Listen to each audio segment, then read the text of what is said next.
भ्यो नमः। भगवत गीता के छठे अध्याय की 5वीं कक्षा में सबका स्वागत है। पिछली कक्षा में हमने छठे अध्याय के 23 श्लोक देख लिए थे।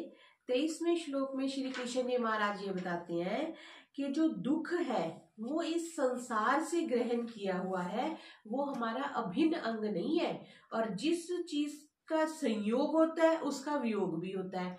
और दुख हमने क्योंकि यहाँ से लिया है, इसलिए इससे हट पाना, इसको अवॉइड कर पाना भी हमारे लिए संभव है। तो उसके लिए प्रयास करना चाहिए, क्योंकि जो भी दो चीजों का संयोग हुआ है तो वो हट भी सकता है।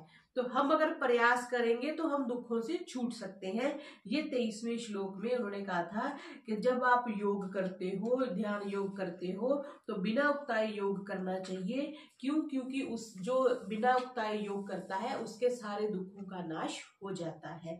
तो एक तरह से श्री कृष्ण जी महाराज ये भी बताना चाहते हैं कि जो योग करता है, जो ध्यान करता है, उसका दुखों का नाश हो जाता है। तो पीछे ये बता के अब उस योग की प्राप्ति के लिए निर्गुण निराकार का जो ध्यान करना है उसके बारे में 24वें श्लोक से प्रारंभ कर रहे हैं। संकल्प प्रभवान कामास्त्यक्त्वा सर्वान् शेषतः मन सेवेन्द्रिय ग्रामम विनयम समन्ततः। संकल्प प्रभवान, संकल्प से उत्पन्न होने वाली क्या? कामान, कामनाओं का। फिर क्या क्या? सर्वान कामान, सारी कामनाओं का क्या करे? अशेषता, सर्वथा त्यक्तवा, उनका त्याग कर देना चाहिए। जो भी कामनाएं होती है वो ना संकल्प से उत्पन्न होती है। पहले तो क्या होता है, हम किसी वस्तु को देखते हैं, किसी व्यक्ति को देखते हैं, तो एक स्फुरना सी मन में आती है। स्फुरना आ गई, स्फुरना के बाद क्या होता है? संकल्प हो जाता है। ये अच्छा है, ये बुरा है, ये मेरे लिए अच्छा रहेगा, ये मेरे लिए अच्छा नहीं रहेगा, ऐसी बात दिमाग में आती है। फिर उसके बाद में जब हम संकल्प विकल्प आने लग जाते हैं, फिर क्या होता है? उसकी कामना पैदा हो जाती है। या तो छोड़ने की कामना पैदा हो जाएगी या प्राप्त करने की कामना पैदा हो जाएगी। तो यहाँ पे क्या करें कि संकल्प से उत्पन्न होने वाली संपूर्ण कामनाओं का क्या कर दो? त्यक्तवा, त्याग करके क्या करना चाहिए?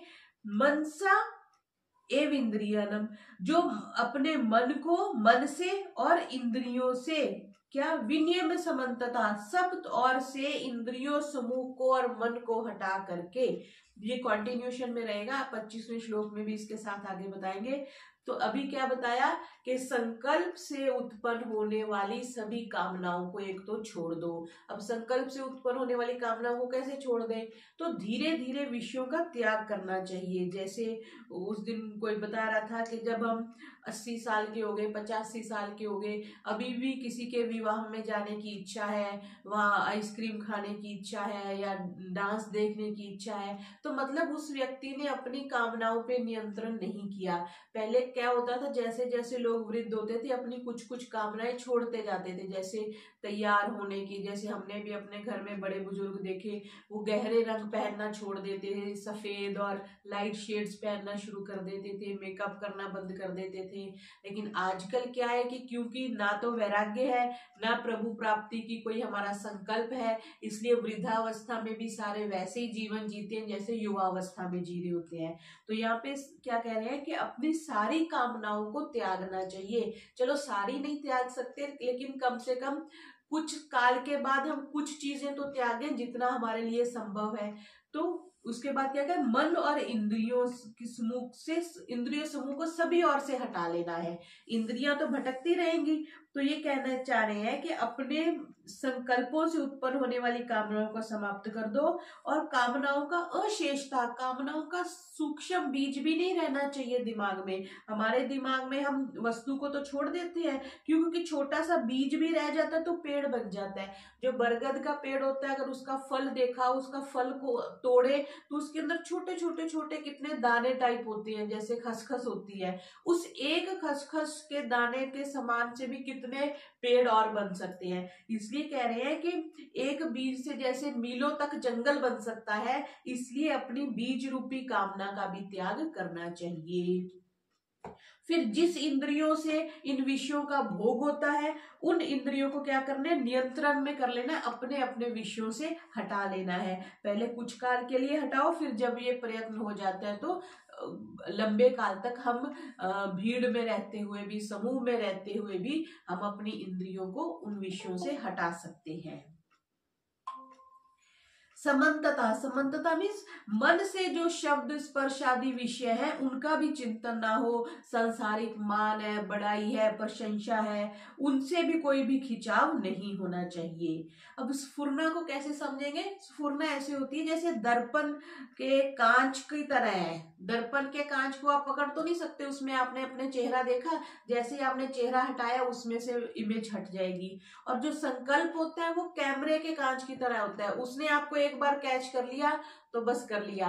इसलिए प्रयास करना चाहिए कि बस कोई भी स्फुरना आए तो वो चली जाए, वो टिके ना। अगर टिकेगी तो वो कामना बन जाएगी, टिकेगी तो उससे संकल्प विकल्प उठेंगे, संकल्प विकल्प उठेंगे तो कामना उठेगी, कामना उठेगी तो फिर हम उसको पूर्ति के लिए प्रयास करना शुरू कर देंगे। इसलिए प्रयास क्या करना चाहिए कि अपने को स्फुरना भी नहीं आनी चाहिए, विषयों से अपने आप को हटा करके रखना चाहिए। 24वें का ये क्या कह रहे हैं? ख्याल की औलाद हिरसो हवा, इन्हें यक कलम दूर करता हुआ, हवास अपने हर सिम्मत से घेर कर, दिली जब्त से उनका रुख फेर कर। यक कलम कह देते हैं एकदम, यकदम भी कह देते हैं एकदम, जो हम शब्द प्रयोग करते हैं। ख्याल की औलाद हिरसो हवा, इन्हें यक कलम, यक कलम मीन्स एकदम, हिरसो हवा कह देते हैं लोभ और अहंकार को। तो ऐसा हमें नहीं करना चाहिए। तो ख्याल की औलाद हिरसो हवा, इन्हें यक कलम दूर करता हुआ, हवास अपने हर सिम्मत से घेर कर, दिली जब्त से उनका रुख फेर कर। दिली जब्त से अपने दिल से उनको कंट्रोल करके उनका मुख फेर देना है। जैसे हमें कहीं साइड रोड पे जा रहे हो, हमें बहुत ज्यादा ट्रैफिक मिलता है, तो हम क्या करते हैं, उसको हटा करके वहां से निकल करके हम हाईवे पे अपनी गाड़ी कर लेते हैं, क्योंकि हमें पता है वो रास्ता कच्चा है, उस रास्ते से नहीं जाया जा सकता। तो हमें प्रयास क्या करना चाहिए कि ऐसे ही जो हमारे सब्जेक्ट्स है ना, जो दुनिया की चीजें हैं, जो भी दुनिया का सामान है, वो बस साइड ट्रैक्स हैं, वो हमें मेन हाईवे से हटाने के लिए बनाए गए हैं। माया है ना, सब माया नहीं, प्रकृति का खेल है, माया का खेल है सारा। तो माया से हमें बचने के लिए क्या करना है, जैसे ही गाड़ी हमारी साइड रोड पे जाए, वापस उसको हाईवे पे ले आओ, फिर वापस उसको हाईवे पे ले आओ। तो ऐसा हमें बार बार करना चाहिए, यहाँ पर ये कहा। आगे 25वां देखेंगे। शनै शनै रूपर में उपरम मेत बुद्धया धृति गृहीतया, आत्मसंस्थम मनः कृत्वा न किंचिदपि चिंतयेत्। शनै शनै, शनै शनै समझते हैं, धीरे धीरे। शनि ग्रह को भी शनि क्यों कहते हैं? क्योंकि वो धीरे धीरे चलता है। शनि का जो, अगर हम उसमें देखें, अवस्था की दृष्टि से देखें, तो शनि की जो दशा होती है 19 वर्ष की कही गई है एक कुंडली में, जो हम देखते हैं। तो शनि की जो दशा सबसे लंबी है, क्योंकि वो धीरे धीरे लाइफ में चलता है। तो शनै शनै उपरम में, उपराम कहते हैं हट जाना किसी चीज से। उपराम, अपनी इंद्रियों को किसी विषयों से हटा लेना। विराम हम समझते हैं ना, विशेष रूप से आराम होना। आराम हम समझते हैं रिलैक्स करना, विराम भी हम समझते हैं, वो फुल स्टॉप लगाने को भी हम पूर्ण विराम कह देते हैं। तो यहाँ पे कह दिया उपराम, उपराम मीन्स हट जाना उस चीज से। ये जो हम षट संपत्ति कहते हैं, विवेक विराग्य षट संपत्ति, उसमें आता है ना शम दम उपरति श्रद्धा तितिक्षा और समाधान। तो उसमें भी उपरति आता है, मीन्स अपने आप को हटा लेना। कुछ मन का हो तो अच्छा, मन का ना हो तो अच्छा। तो उस दृष्टि से कह रहे हैं कि उपरति, शनि धीरे धीरे उपरति करनी चाहिए। और क्या करना चाहिए? बुद्धि के द्वारा, बुद्धया तीसरी विभक्ति आ गई, बुद्धि से धृति, धैर्य रखना चाहिए। क्योंकि साधक का क्या धैर्य खत्म हो जाता है ना। कई लोग बोलते हैं मैं इतने सालों से साधना करूं, मेरे को तो कुछ भी नहीं हुआ, मेरे को तो कुछ की भी प्राप्ति नहीं हुई। तो क्या होता है, ऐसा नहीं है कि प्राप्ति हो नहीं रही है, लेकिन प्राप्ति इतनी सूक्ष्म हो रही है कि उसका आभास नहीं हो रहा है। जैसे आटे में आप कुछ जगह पे ये प्रथा है कि जब रोटी के लिए आटा गूंथते हैं उसमें नमक मिलाते हैं, लेकिन नमक का टेस्ट तो नहीं आता, बोले इतना नमक तो नहीं डालते कि रोटी नमकीन हो जाए, लेकिन वो चुटकी भर नमक डालते हैं। तो ऐसे ही थोड़ी सी कोई चीज होती है तो उसका महसूस नहीं होता, लेकिन वो होती है। तो यहाँ पे ऐसे कह रहे हैं कि फिर क्या करना चाहिए, मन और बुद्धि को क्या करना है, आत्म संस्तम परमात्मा रूप स्वरूप में सम्यक प्रकार से संस्तम स्थापित कर देना चाहिए, कृत्वा करके फिर किंचित अपनी न चिंतित, कुछ भी और चिंतन नहीं करना चाहिए। हम जब ध्यान करने बैठते हैं तो हम सारी चीजों का चिंतन होता है उस टाइम, बच्चों की शादियां नहीं हो रही, सैलरी नहीं आ रही है, अच्छा खाने के लिए ये सामान खत्म हो रहा है, सारी चीजें उस समय आएंगी। बिकॉज जब व्यवहार काल में है तब तो हम एक विषय के बारे में सोच रहे हैं, जैसे खाना बनाना है, खाना बना रहे हैं, घर साफ कर रहे हैं, कोई और ऑफिस का काम कर रहे हैं, तब तो मन उसमें लगा हुआ है। लेकिन जब ध्यान करने बैठते हैं, जब शांत हो जाते हैं, तो सारे थॉट्स एकदम दिमाग में आने शुरू हो जाते हैं। तो यहाँ पे विशेष तौर पर क्या कह रहे हैं कि ध्यान करते हुए एक तो काल का भी नहीं करना कि इतने वर्ष हो गए और मुझे कोई उपलब्धि नहीं हुई। क्यों? क्योंकि एक श्लोक भी मिलता है कि अप्राप्यम बोध बहुकल्पम दुर्भम न अवसानात कायम इदम चलिष्यति। एक स्वामी है, साधक है, वो ऐसे बैठ गया है और वो बोलता है चाहे मेरा शरीर से प्राण क्यों ना निकल जाए, लेकिन मैं परमात्म तत्व की प्राप्ति किए बगैर इस आसन को नहीं खोलूंगा। ऐसा भी एक श्लोक मिलता है। तो कि भले ही मेरा शरीर सूख जाए, चमड़ी मांस हड्डियां तक नष्ट हो जाए, पर मैं इस आसन से परमात्मा का बोध हुए बगैर नहीं उठूंगा। तो यहाँ पे ये एग्जाम्पल देके बता रहे हैं कि इतना दृढ़ संकल्प होना चाहिए कि मैं परमात्मा तत्व को प्राप्त करूंगा। कम से कम अगर हम 1 घंटा बैठ रहे हैं, आधा घंटा बैठ रहे हैं, तो हमें इतने दृढ़ संकल्प से बैठना चाहिए। और धीरे धीरे विषयों से उपराम हुआ जाता है। कोई बहुत ही राजसिक व्यक्ति है, रोज पार्टी में जाता है, अच्छे पकवान राजसिक भोजन करता है, उसको हम एकदम सात्विक नहीं बना सकते। इसलिए बोला शनै शनै, धीरे धीरे कुछ कुछ चीजें छोड़ो, कुछ रंग छोड़ो, कुछ भोजन छोड़ो, कुछ ऐशो आराम के साधन छोड़ो, धीरे धीरे करते। एक दिन में साधु नहीं हुआ जाता। वो तो जैसे स्वामी दयानंद सरस्वती थे, या जिनके बहुत प्रबल संस्कार होते हैं पिछले जन्मों के, वही ऐसे बन सकते हैं। और करना क्या है कि राग द्वेष को टाले ना, कोई भी संकल्प आया ना उससे राग करना है ना उससे द्वेष करना है। क्यों? क्योंकि राग द्वेष करेंगे तो फिर हम उसी प्रोसेस के पीछे फिर से लग जाते हैं। तो आत्म संस्थम मना कृत्वा, सब जगह से इसको मन कहाँ टिकते हैं, जैसे हमने कल भी चर्चा करी थी, मन सर्वव्यापक परमात्मा में बड़े आराम से टिक जाएगा। अगर आप किसी उसको दीपक पे टिकाते हैं, किसी मूर्ति पे टिकाते हैं, तो मूर्ति का तो एक परिधि है ना, एक उसकी सीमा है, तो मन उसके बाहर जरूर जाएगा।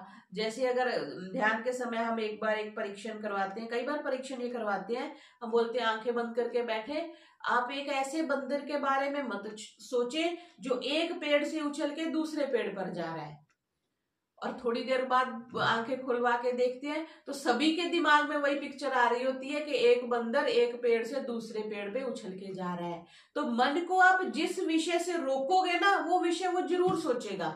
इसलिए तो यहाँ पे ये कह रहे हैं कि आपने उसको रोकना नहीं है, प्रेशर नहीं देना, उसका विरोध नहीं करना। जो थॉट आ रहा है उसको आने दो, बस जैसे अनवांटेड गेस्ट है उसको कोई इंपॉर्टेंस मत दो, आएगा आपके घर में बैठ के 10 मिनट में वापिस चला जाएगा।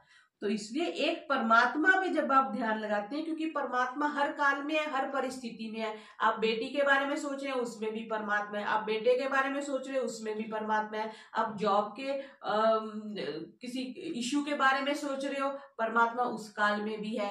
तो जब हम परमात्मा पे कंसंट्रेट कर रहे हैं ना, तभी तो कह रहे हैं जो जिनकी सिद्धियां हो जाती है, जो परमात्मा का ध्यान करते हैं, उनके सारे कार्य अपने आप होने लग जाते हैं। बिकॉज एचओडी जब हमारा हो गया, सीईओ जब कंपनी का हमारा हो गया, तो सारे इंप्लॉइज तो हमारे अपने आप हो ही जाएंगे।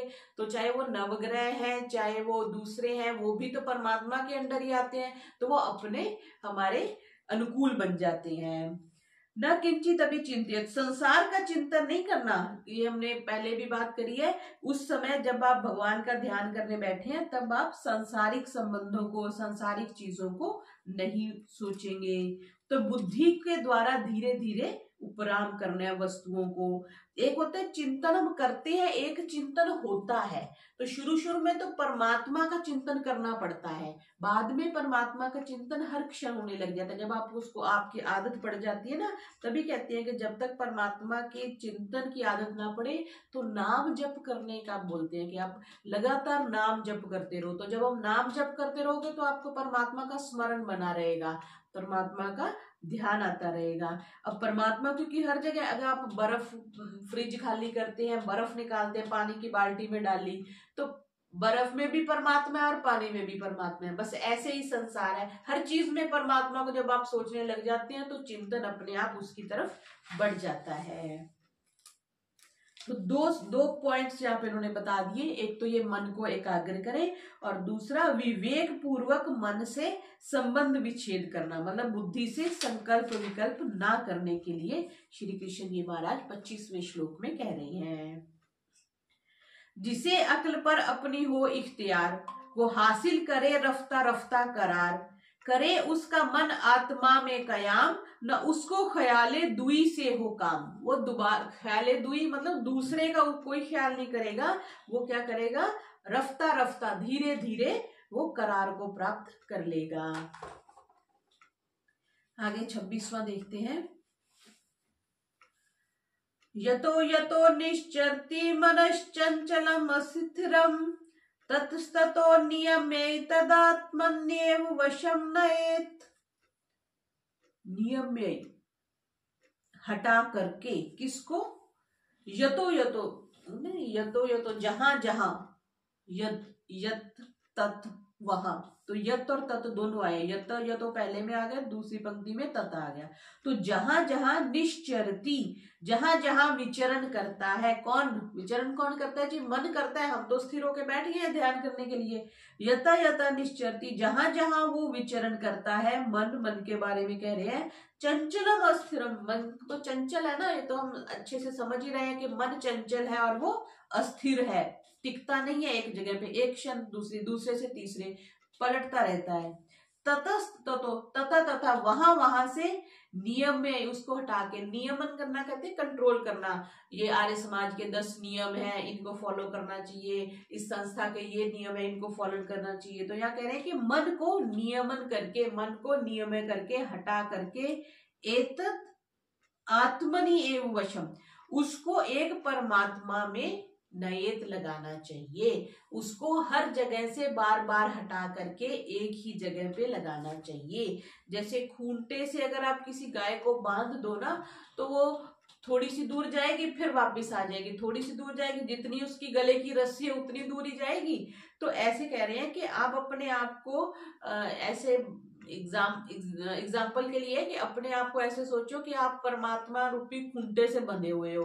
तो बस आप थोड़ी दूर जाओगे, लेकिन वापस फिर यहीं आना है, फिर कहीं मन चला गया फिर वापस ले आना है, फिर कहीं चला गया फिर वापस ले आना है। जैसे वो रथ का चक्कर होता है ना, तो बीच में वो एक कील होता है जिसके इर्द गिर्द सारे अरे लगे होते हैं। तो अपने आप को आपने सेंटर में उस पॉइंट पे ले आना है। मन ऑफिस में गया फिर वापस ले आओ, मन किचन में गया फिर वापस ले आओ, मन बाजार में गया फिर वापस ले आओ, मन किसी संस्था में गया फिर वापस ले आओ। तो ये बार बार प्रयास करने से ऐसा हो जाता है। और जहां पे मन जा रहा है फिर वहां पे सोचो वहां भी परमात्मा है। मन गंगा जी में गया हरिद्वार में, तो गंगा जी में भी परमात्मा है। मन कैलाश मानसरोवर गया, कैलाश मानसरोवर में भी परमात्मा है। तो इस तरह से करके धीरे धीरे परमात्मा में मन लगाने के लिए यहाँ पे क्या कह रहे हैं, यतो यतो निश्चरति मनश्चंचलम अस्थिरम, ततस्ततो नियमे तद आत्मनि एव वशम नेत। उसको बार बार परमात्मा में लगाना पड़ेगा। जो मन है ना, वो जैसे कहते हैं कि शरारती बच्चा है, कंट्रोल में नहीं आता, नियमन में नहीं आता। तो उसको बार बार प्रयास से धीरे धीरे, पीछे शनै शनै शब्द कह दिया, यहाँ पे कह दिया कि जहां जहां भी जाए वहां वहां से उसको बार बार ले आना है। मन इंसान का चंचल है और बेकरार, रहे दौड़ता भागता बार बार, वो भागे तो बाग उसकी झट मोड़ दे, हिफाजत में फिर रूह की छोड़ दे। हिफाजत हम समझते किसकी प्रोटेक्शन में, परमात्मा की प्रोटेक्शन में उसको बार बार ले आओ। और ये वर्षों तक करना पड़ता है। मतलब एक जन्म की बात नहीं, कई कई जन्मों की साधना होती है, तब जाके कहीं पुराना जो मन का कचरा है, विषय है, वो मन से निकलते हैं और मन परमात्मा में लग जाता है। इतना आसान तो नहीं है जितनी आसानी से, लेकिन श्री कृष्ण जी महाराज बार बार इसी चीज पे स्ट्रेस दे रहे हैं कि अपने मन को नियंत्रण करके परमात्मा में लगाओ। उसके लिए छोटे छोटे ये बता रहे हैं कि कैसे इस आसन पे बैठना है, क्या विचार करना है, कैसे परमात्मा में जाना है। आगे 27वां देखेंगे। प्रशांत मनसं ह्येनं योगिनं सुख उत्तमं उपैति शांत रजसम ब्रह्म भूतम अकल्मषम। कल्मषम हम बहुत बार देख चुके हैं, पाप के लिए शब्द आता है। यहाँ पे कहा ब्रह्म भूतम अकल्मषम, जो ब्रह्म रूप व्यक्ति बन गया है, जो योगी बन गया है, और उसके अकल्मषम, उसके सारे पाप नष्ट हो गए हैं। इस पे अभी हम चर्चा करेंगे कि पाप कैसे नष्ट होते हैं। शांत रजसम, जिसका रजोगुण शांत हो गया। रजोगुण एक्टिविटी देता है ना, यहाँ जाना है, वहां जाना है, आज ये शाही पनीर खाना है, आज पनीर मखनी खानी है, कुछ जो भी राजसी खाना है, जिसको कहते हैं rich food, rich clothes, rich jewellery, rich cars, है ना।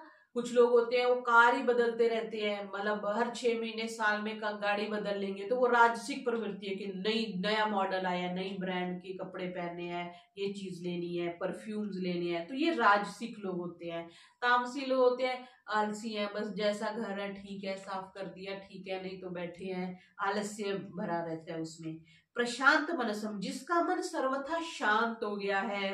एनम, इस ब्रह्म भूतम, ब्रह्म रूप बने हुए योगी को क्या होता है, सुखम उत्तमम, सुखम उपैति, उपैति प्राप्त होता है। कैसा सुख प्राप्त होता है, उत्तम सुख प्राप्त होता है। इसका, इसमें वो ध्यान योगी की उपरति आई ना, उपरति हमने पीछे चर्चा करी है, शमदम तितिक्षा उपरति। तो कह रहे हैं कि जिसने दुनिया से अपने आप को मन हटा लिया है, उसको क्या प्राप्त होता है जी, सुख, परम सुख की प्राप्ति होती है। क्यों, क्योंकि एक्चुअल वस्तुओं में सुख तो है नहीं है, सुख हमें लगता है लेकिन सुख है नहीं है, किसी भी वस्तु में सुख नहीं है। अगर सुख होता तो हमें श्री कृष्ण जी महाराज ये क्यों कहते कि परमात्मा में ध्यान लगाओ, हमें ये कहते कि हाँ इस वस्तु में सुख है, इसमें ध्यान लगा लो, ऐसा तो नहीं कहा जा रहा।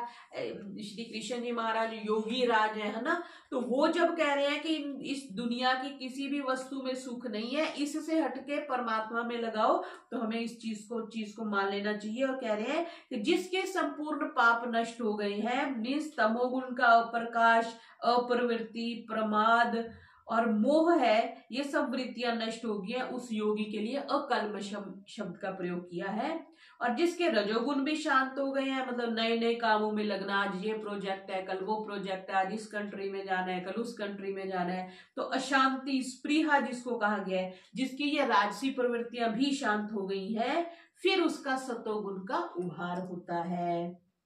उसको कहा प्रशांत मनसम, शांत, एक प्रशांत, प्रशांत उसका मन हो गया, उसका मन इतना शांत हो गया है, उसके लिए क्या कहा, उस योगी के लिए यहाँ एनम शब्द का प्रयोग किया है, उसको स्वाभाविक ही उत्तम सुख और सात्विक सुख की प्राप्ति होती है। ये तो हमने भी देखा है, हम जब पाठ पूजा करते हैं, हवन करते हैं या कुछ ध्यान साधना करते हैं, तो तब तमस भी हमारा कम हो गया, रजस भी कम हो गया, तो सत्वगुण अपने आप उभर जाता है। और जब भी कोई पूजा पाठ करते हैं तो सतोगुण उभरता है, या सात्विक भोजन करते हैं, या साफ सुथरे वस्त्र पहनते हैं, या स्नान के बाद एक बार हर एक व्यक्ति अपने आप को सात्विक अनुभव करता है। तो यहाँ पे ये कह रहे हैं कि उस व्यक्ति को क्या है, निश्चयन योगतम है, उस योग का अभ्यास करने वाले योगी को क्या होता है, उत्तम सुख की प्राप्ति होती है। यहाँ पे क्या शब्द है, उत्तम सुख, सुख की प्राप्ति नहीं होती, सुख तो हमें भोजन करने से भी होता है, सुख तो हमें पानी पीने से भी होता है, सुख तो कोई हमारी प्रशंसा कर देता है तब भी हमें होता है,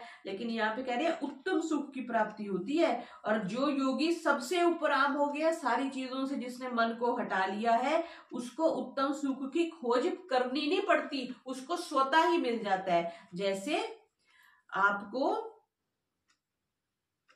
पानी में, नदी में घड़ा बस डालना है, पानी उसमें अपने आप आ जाएगा। आप उसको हाथ से लेके मटका नहीं भरते हो, बस मटके को नदी में डाला और पानी अपने आप भर जाता है। ऐसे ही परमात्मा, जब हम इन दोनों रजस और तमस को हटा देते हैं तो सात्विक सुख जो है वो स्वतः ही आ जाता है। वो योगी जिसे मन में आए सुकून, रजोगुण से दिल जिसका पाए सुकून, खुदा से हो वासिल गुनाहों से दूर, उसी को मयस्सर हो आला सरूर। मयस्सर कहते हैं उपलब्ध होना, आला सरूर जो परमात्मा का सरूर है उसी को मयस्सर होता है। वासिल गुनाहों से दूर, जो गुनाहों से दूर है, जिसके पाप कर्म नष्ट हो गए हैं। आगे 28वां देखते हैं। युञ्जनेवं सदात्मानं योगी विगत कल्मषः, सुखेन ब्रह्म संस्पर्शम अत्यंतम सुखम अश्नुते। सुखम अश्नुते, सुख का अनुभव कर लेते हैं। जिस सुख की पीछे बात करी ना, उसी सुख की बात कर रहे हैं। वो सुख को अश्नुते प्राप्त कर लेता है, सुख की प्राप्ति कर लेता है। कौन? ब्रह्म संस्पर्शम, ब्रह्म प्राप्ति रूपी अत्यंत सुख का अनुभव कर लेता है। कौन? सुखेन, सुख पूर्वक, विगत कल्मषः, विगत, विगत कहते हैं ना, विगत जो बीत गया, बीते हुए कल को, यस्टरडे को विगत बोलते हैं। तो विगत कल्मषा, जिसके पाप समाप्त हो गई है, वह योगी है। युंजन एवं, जिसने परमात्मा में अपने मन को लगा लिया है, इस प्रकार अपने आप को उसने परमात्मा में लगा लिया है कि उसके सारे पाप नष्ट हो गए हैं। और वो क्या है? ब्रह्म रूपी प्राप्ति रूप, ब्रह्म प्राप्ति रूप अत्यंत सुख का अनुभव करता है। तो दो कंडीशन यहाँ पे बता दी। ऐसा योगी जिसके सारे पाप नष्ट हो गए हैं, उसको ब्रह्म प्राप्ति की, ब्रह्म की प्राप्ति हो जाती है और अत्यंत आनंद की भी प्राप्ति हो जाती है। क्यों? क्योंकि ऐसा योगी जो है उसका अहम नष्ट हो जाएगा, ममता नष्ट हो जाएगी और उसको सुख की प्राप्ति हो। सुख किसकी प्राप्ति होगी? यहाँ पे ये देखना है, जो सुख हम सात्विक सुख कहते हैं ना, वो संपर्जयत समाधि में होता है, परमात्मा का सुख नहीं होता। परमात्मा का जो सुख है ना, वो उससे बड़ी समाधि में, असंपर्जयत समाधि में होता है। बिकॉज उसमें प्रकृति नहीं रहती। प्रकृति का भी अगर हम सुख लेंगे, इसको इस दृष्टि से भी देख सकते हैं कि स्वर्ग कामो यजेत कहते हैं ना, जिन्होंने स्वर्ग की कामना करनी है वो लोग यज्ञ करें। तो स्वर्ग, अगर हम यज्ञ करते हैं, पुण्य कर्म करते हैं, तो हमें स्वर्ग की प्राप्ति होगी। ठीक है जी। जैसे आपने कुछ एफडी करी तो उसका आपको कुछ इंटरेस्ट मिलेगा, इंटरेस्ट के साथ आपको एफडी मिल जाएगी। ठीक है। और अगर आपने कुछ पुण्य कर्म किए तो आपको स्वर्ग की प्राप्ति हो जाएगी। लेकिन कब तक होएगी? जब तक आपको, आपके पुण्य कर्म है तब तक ही तो होएगी। पुण्य कर्म समाप्त हो जाएंगे तो फिर से आपको वही जीरो बैलेंस पे आ जाएंगे। कुछ ये लोग ऑफर्स करते हैं ना, फेस्टिवल ऑफर करते हैं कि ये फेस्टिवल चल रहा है और उसकी एक लिमिट होती है ना जी। ये जैसे गांधी जयंती पे वो खादी आश्रम वाले सेल लगाते हैं, 2 अक्टूबर से लेके 30 जनवरी तक का है। 30 जनवरी के बाद तो सेल नहीं है। तो ऐसे ही जब हमें स्वर्ग मिलेगा, मीन्स विशेष सुखों की प्राप्ति होगी, तो उसका भी तो टाइम पीरियड है ना। इसलिए परमात्मा की भक्ति करनी चाहिए, हमें ध्यान साधना करनी चाहिए कि हमें उत्तम सुख की प्राप्ति हो और अनंत काल के लिए सुख की प्राप्ति हो। स्वर्ग की प्राप्ति होगी तो फिर हमें वापिस आना पड़ेगा, अच्छे लोक में जाएंगे फिर हमें वापिस आना पड़ेगा। लेकिन अगर हम मोक्ष में जाते हैं तो वो लंबे काल तक हमें सुख की प्राप्ति होती है। इसलिए यहाँ पे कह रहे हैं कि विगत कल्मषा, सारे पापों को नष्ट करो, सिर्फ पुण्य मत बढ़ाओ, अपने पापों को भी नष्ट करो। बार बार ये विगत कल्मषा, अकल्मषा शब्द का प्रयोग कर रहे हैं। तो हमें क्या, मैं और मैंपन छोड़ देना, ताकि हमें अत्यंत सुख, जिसको कहा है गीता ने, अक्षय सुख भी कहा है, आत्यंतिक सुख भी कहा है और शाश्वतिक सुख भी कहा है। 4 सुख की परिभाषाएं श्री कृष्ण जी महाराज ने भगवद गीता के 6ठे अध्याय के 20वें से लेके 28वें श्लोकों में करी है कि ऐसा सुख, अक्षय सुख, जिसका कभी नाश नहीं होता। ठीक है। और जिसका कभी ऐसा नहीं कि हाँ आपका अब टाइम पीरियड खत्म हो गया, अब आप जाओ, 3 घंटे की मूवी खत्म होगी, अब आप थिएटर से बाहर निकलो, ऐसा नहीं है। अनंत काल तक अक्षय सुख, उसकी समाप्ति नहीं होती। आत्यंतिक सुख और अत्यंत सुख उसके लिए कहा गया है। तो ऐसे सुख किसको प्राप्त होते हैं? जिसके पाप नष्ट हो गए और जिसने ब्रह्म की प्राप्ति कर ली है। इसीलिए ब्रह्म की प्राप्ति करनी चाहिए और उसके लिए प्रयास करना चाहिए। जो योगी रहे योग में उस्तवार लगा हुआ, गुनाहों से दामन ना हो दागदार, उसका दामन जो है ना, दामन दागदार, उसी को मिले नेमते बेकरा कि पाए वसाले खुदाए जहां। नेमते बेकरा हो गई असीम सुख की प्राप्ति है, कि पाए वसाले खुदाए जहां। वसाल कहते हैं मिलन को, कहते हैं ना जो अच्छी से दुनिया में भी नहीं जीते और भगवान की भक्ति भी नहीं करते, उसके लिए मोहम्मद सर इकबाल ने कहा है ना खुदा ही मिला ना विसाले सनम, ना इधर के रहे ना उधर के रहे। तो ना तो भक्ति कर पाए और ना ही दुनिया मिली, ऐसा नहीं होना चाहिए। हमें परमात्मा तत्व की प्राप्ति होनी चाहिए और हमें उसके लिए प्रयास करना चाहिए। आगे 29वां देखते हैं। अब हमने पीछे देखा है सांख्य योगी की क्या स्थिति है, उसके बारे में वर्णन किया। अब उसका अनुभव कैसा होता है, अब ये तो बता दिया कि उसका फल है, उसको अत्यंत सुख की प्राप्ति हो जाएगी। अब उसको खुद को कैसा लगेगा उसके बारे में 29वें श्लोक में कह रहे हैं। सर्वभूतस्थम आत्मानं सर्वभूतानि च आत्मनि ईक्षते योग युक्तात्मा सर्वत्र समदर्शनः। समदर्शन, समदर्शन आप समझते, एक प्रकार का उसको दर्शन होता है, मीन्स अपने स्वरूप को देखने वाला। वो क्या करता है, सर्वभूतस्थ आत्मानम, सारे सब जगह अपने स्वरूप को देखने वाला होता है। और ध्यान युक्त से जो योगी युक्त हो गया है वो अपने स्वरूप को सभी प्राणियों में स्थित देखता है, संपूर्ण प्राणियों को अपने में देखता है और सभी में अपनापन देखता है। जैसे हम परमात्मा को सर्वव्यापक मानते हैं ना, इसको हम इस दृष्टि से भी देख सकते हैं कि परमात्मा सब में है और हम उस परमात्मा के हैं, इसलिए हम किसी को भी कष्ट नहीं दे सकते, किसी को भी दुख नहीं दे सकते, क्योंकि इससे मेरा परमात्मा नाराज हो जाएगा। कुछ लोग ऐसी भावना बना के भी रहते हैं, पर यहाँ पे इसको ऐसे समझेंगे कि जैसे लोहे की बहुत सारी वस्तुएं बनी हुई हैं, हथौड़ी भी उसी से बनी है, कुल्हाड़ी भी उससे बनी है, ग्रिल भी उससे बनती है, गेट भी बना हुआ है, तो उसमें लोहा तो एक ही है ना सब में। ऐसे ही दूध से बने हुए प्रोडक्ट देख लो आप, दूध देख लो, पनीर देख लो, दही देख लो, घी देख लो, उस दूध सब में है, ठीक है। ऐसे ही मूल तत्व तो सब में एक है ना। तो यहाँ पे ये समझा रहे हैं कि ऐसा व्यक्ति जिसका योग सिद्ध हो गया है, तो रूप आकृति भिन्न भिन्न होने पर भी वो मूल तत्व एक सब में देखता है। जैसे हम लोहे को रिकॉग्नाइज कर रहे हैं ना सारी वस्तुओं में कि लोहा एक है, दूध को रिकॉग्नाइज कर रहे हैं कि दूध सब में उपस्थित है, ऐसे ही वो योगी क्या करता है, सभी मनुष्यों में, सभी प्राणियों में, सभी वस्तुओं में परमात्मा तत्व को देखता है। तो ध्यान योग अभ्यास करते करते योगी का अंतःकरण क्या है, अपने स्वरूप में तल्लीन हो जाता है। तब वो सर्वभूतस्थ आत्मानम सर्वभूतानि च आत्मनि, सारे संपूर्ण प्राणियों में अपनी आत्मा को, अपने सत्य स्वरूप को देखता है। तो हम इसको ऐसे समझ सकते हैं कि जो आत्मा मेरे अंदर है वही आत्मा सबके अंदर है, ऐसा वो व्यक्ति सोचता है। तो फिर वो दूसरों को दुख नहीं देता, दूसरों को कष्ट नहीं देखता। तो बस हमें ये स्मरण रखना है कि जैसे सोने से बनी हुई चीजें, सारे आभूषण उतने ही वैल्यूएबल है ना।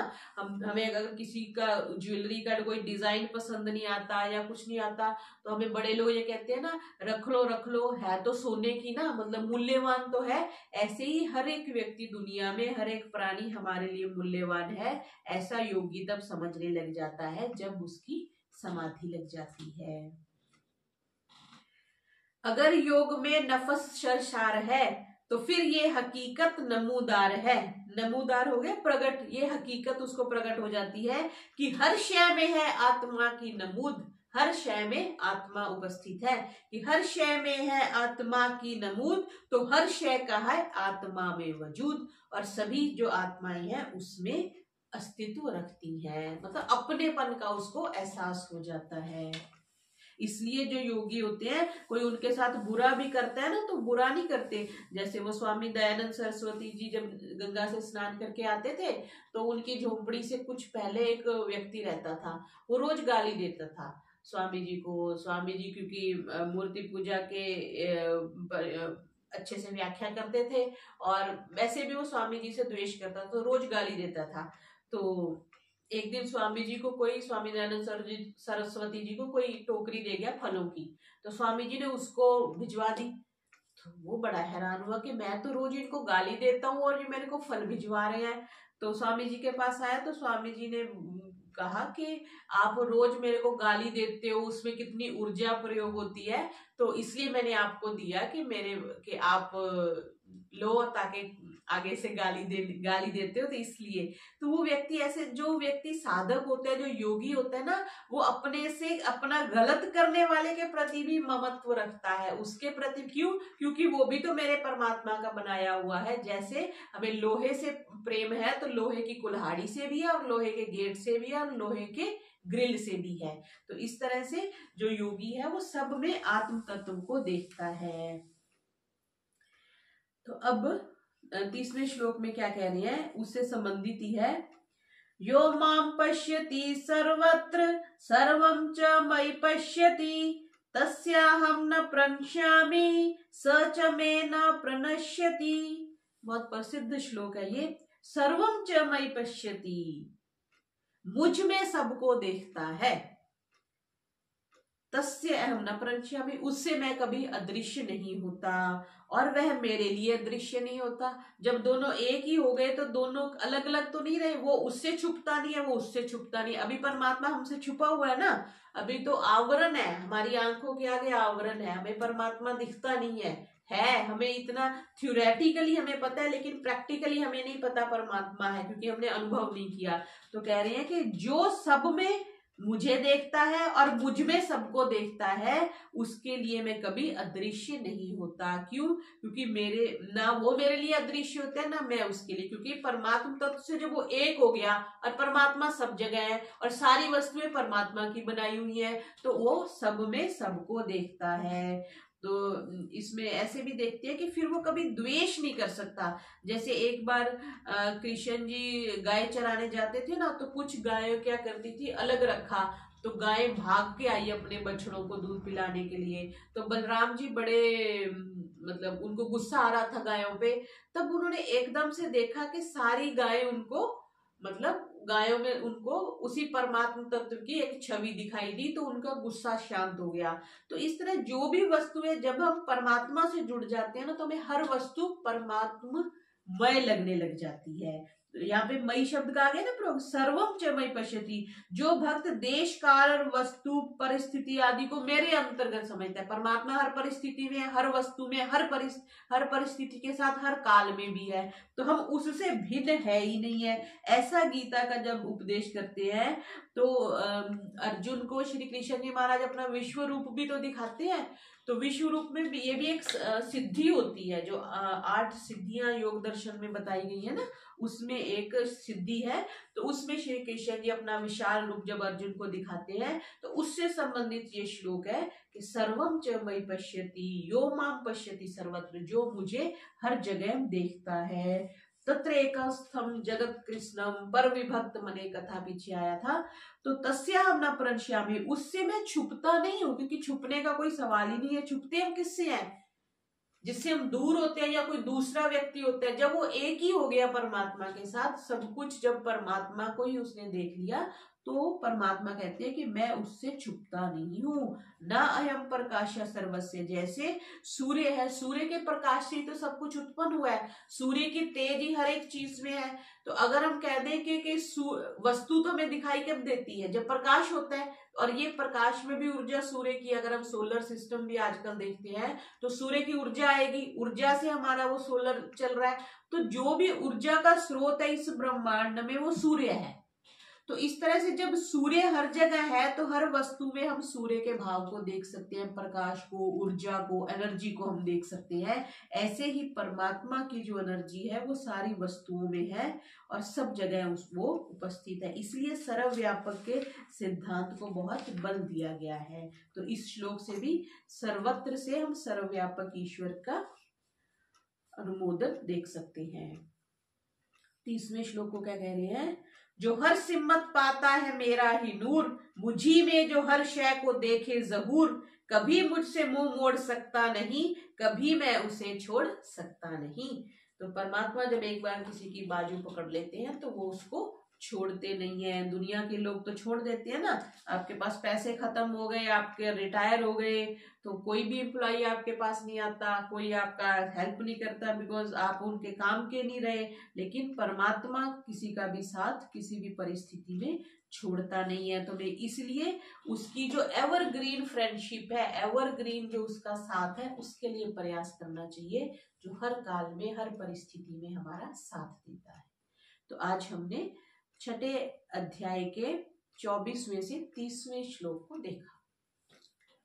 ओम शांति शांति शांति। सर्वेभ्यो नमः।